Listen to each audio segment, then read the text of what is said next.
안녕하십니까?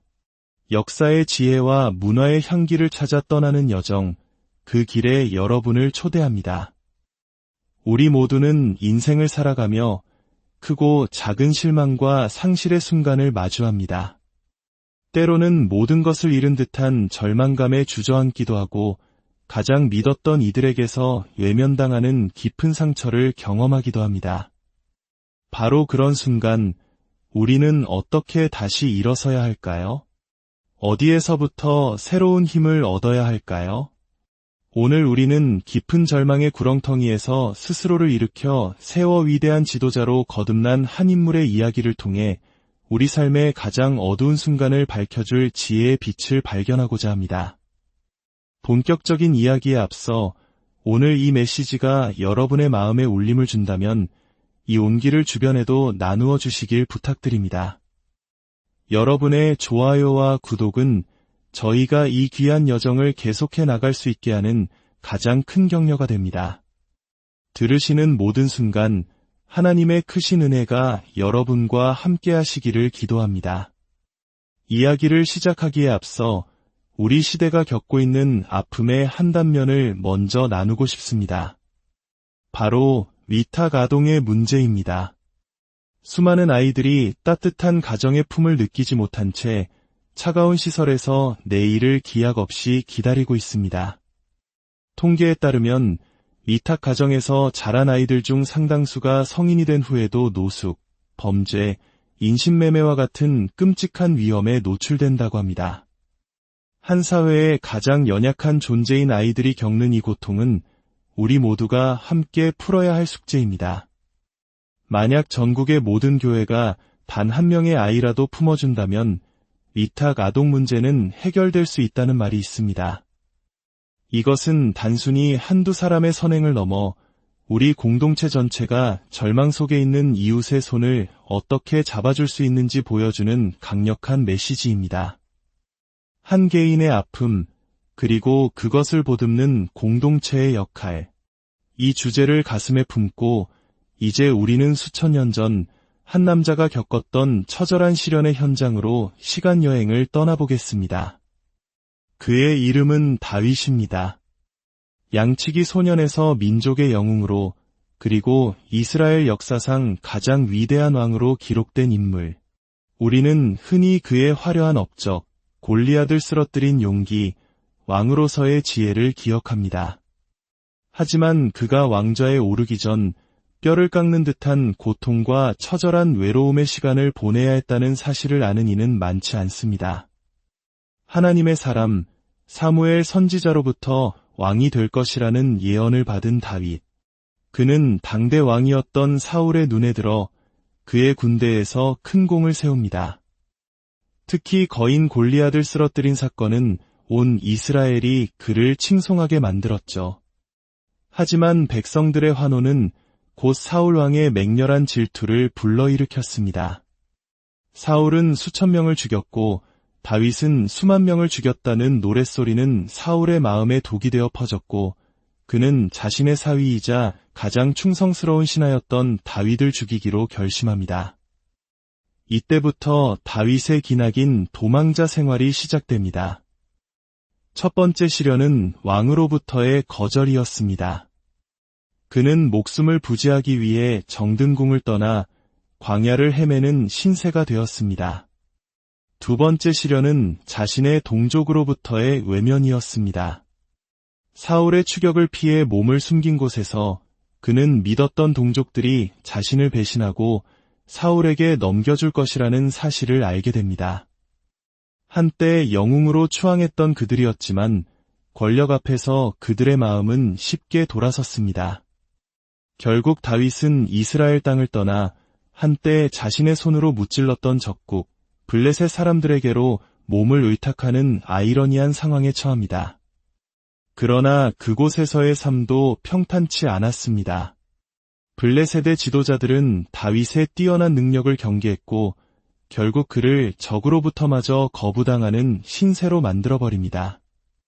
왕에게 버림받고 동족에게 외면당하고 심지어 적에게마저 거부당한 다윗. 이제 그에게 남은 것은 오직 자신을 따르는 소수의 부하들 뿐이었습니다. 사회에서 소외되고 비대 쫓기고 마음의 상처를 입은 사람들이 그의 곁으로 모여들었습니다.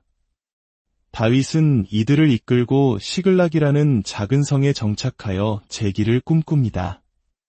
하지만 운명은 그에게 마지막이자 가장 잔인한 시련을 준비하고 있었습니다. 어느 날 다윗과 그의 부하들이 전투를 마치고 자신들의 성 시글락으로 돌아왔을 때 그들을 맞이한 것은 폐허가 된 도시와 자욱한 연기였습니다. 아말렉 족속이 침입하여 모든 것을 불태우고 그들의 아내와 자녀들을 모두 사로잡아 가버린 것입니다. 모든 것을 잃은 남자들은 목 놓아 울었습니다.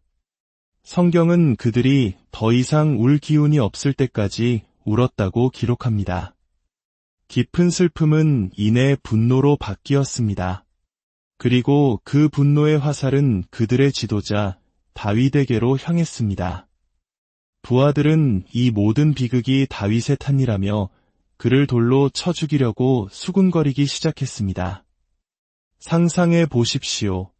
왕의 추격, 동족의 배신, 이방인의 냉대, 그 모든 것을 견뎌내게 해주었던 마지막 보루, 자신을 믿고 따르던 부하들마저 이제는 그의 목숨을 노리는 적으로 변해버렸습니다. 그 순간 다윗이 느꼈을 고독과 절망은 과연 어느 정도였을까요? 바로 그 순간 인류 역사상 가장 위대한 반전 중 하나가 기록됩니다. 성경 사무엘상 30장 6절은 이렇게 증언합니다. 그러나 다윗은 그의 하나님 여호와를 힘입어 용기를 얻었더라. 아무도 그를 위해 기도해주지 않았습니다. 아무도 그를 격려해주지 않았습니다. 사방이 적으로 둘러싸인 완전한 고립의 상태에서 다윗은 외부가 아닌 자신의 내면에서 그리고 하나님과의 관계 속에서 힘을 찾기 시작합니다. 스스로를 강하게 하는 법을 그는 본능적으로 알고 있었던 것입니다. 그렇다면 스스로 힘을 얻는다는 것은 구체적으로 무엇을 의미할까요? 이것은 오늘을 살아가는 우리에게도 동일하게 적용되는 영적 원리입니다. 첫째, 말씀의 힘입니다. 이것은 단순히 성경 구절을 읽는 것을 넘어 내 삶을 향한 하나님의 약속과 진리를 다시 붙드는 행위입니다. 폭풍우가 몰아칠 때 배에 닻을 깊은 바닷속에 내리는 것과 같습니다.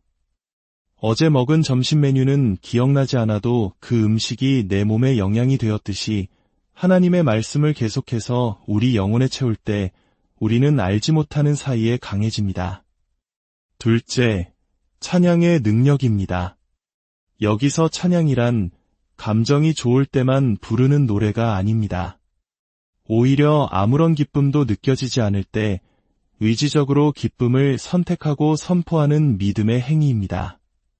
슬픔에 잠겨 기도만 할 때는 벗어날 수 없었던 어두운 구름이 오히려 소리 높여 주님을 찬양하고 기쁨을 선포할 때 순식간에 거치는 경험을 할 수 있습니다.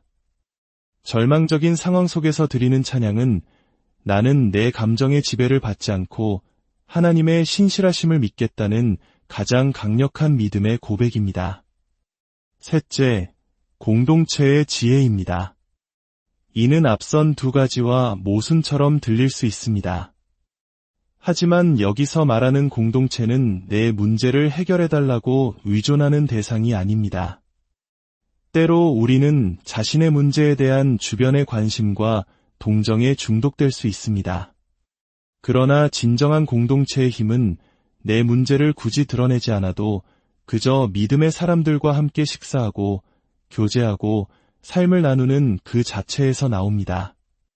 그들이 무심코 나눈 간증 하나가 그들의 삶 속에서 역사하시는 하나님을 보는 것만으로도 우리는 다시 일어설 힘을 얻게 됩니다. 나의 아픔이 대화의 중심이 되지 않아도 함께하는 것만으로 치유가 일어나는 곳이 바로 건강한 공동체입니다. 이렇게 스스로 힘을 얻은 다윗은 감정적으로 행동하지 않았습니다. 그는 먼저 하나님께 나아가 물었습니다. 제가 이 군대를 추격하면 따라잡을 수 있겠습니까? 하나님은 분명하게 약속하셨습니다. 그들을 쫓아가라. 내가 반드시 따라잡고 모든 것을 되찾을 것이다. 이 약속을 받은 다윗은 더 이상 절망에 빠진 패잔병이 아니었습니다. 그는 확신에 찬 지도자였습니다. 자신을 죽이려 했던 부하들을 책망하거나 원망하지 않았습니다. 대신 명확한 비전과 목표를 제시했습니다. 일어나라. 우리의 아내와 자녀들을 되찾으러 가자. 다윗의 가슴에서 다시 울리기 시작한 희망의 북소리는 절망에 빠져있던 부하들의 심장을 다시 뛰게 했습니다. 그들은 비난의 돌을 내려놓고 무기를 다시 집어들었습니다. 사회의 낙오자들이었던 그들은 한 사람의 굳건한 믿음 아래 다시 하나가 되어 위대한 용사로 변모했습니다. 그리고 그들은 하나님의 약속대로 모든 것을 되찾는 위대한 승리를 경험하게 됩니다. 여러분, 이 이야기가 우리에게 주는 교훈은 무엇일까요? 시글락에서의 이 처절한 시련은 다윗이 이스라엘의 왕이 되기 위한 마지막 관문이었습니다.